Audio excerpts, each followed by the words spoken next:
Everyone knows that stories are made up of words, from short poems to epic novels. But did you know that a single word itself can tell an entire story?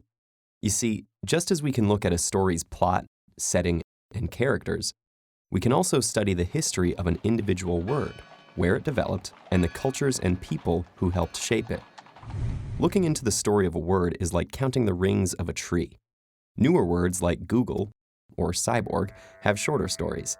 But the older the word, the longer the story, and the more it stands to reveal to us, not only about itself, but about ourselves and our history. The oldest words in present-day English are those that come from Old English, the ancestor of our modern language, whose first seeds were planted about 1,500 years ago. Compared to languages like Greek or Chinese that date back thousands of years, English is just a sapling in the lexical forest. But the stories of its words often start long before English itself took root. One such word is the familiar word true, as in true stories. Let's take a look. True usually means factual, correct, or faithful to reality. It can also mean exact, properly positioned, upright, or straight. A true friend is loyal, reliable, faithful, and steadfast. The word true is a simple word, and we can add some affixes to grow its family tree with words like truer, truest, truly, truth, and untruth. But if we go in the other direction, to look at the roots of true itself, we find even more relatives further up the family tree. The words trust, betroth, and truce all derive from the same source as true, and these words all denote faithfulness or confidence. 1,000 years ago, the word true looked and sounded different than it does today. In several Old English dialects, the word treo was a noun that meant good faith or trust, a pledge or a promise. But it also had another definition, tree.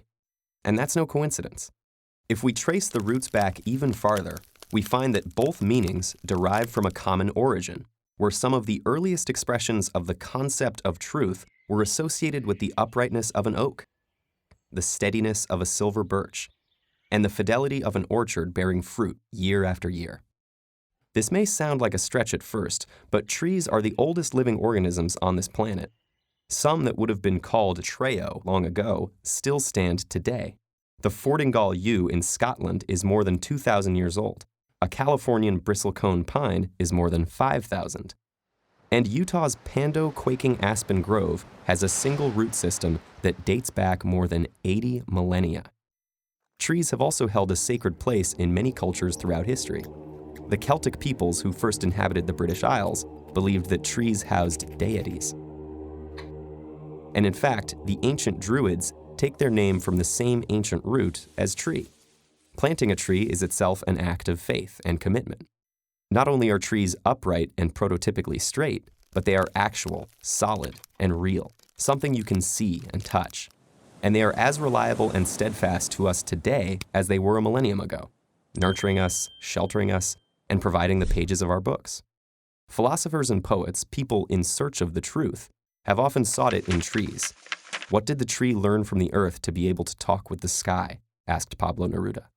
A tree falls the way it leans, says an old proverb.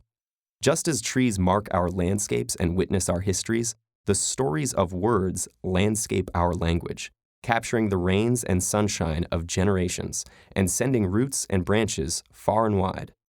As there is a whole orchard in a single seed, there is a whole story in a single word. And that's the truth.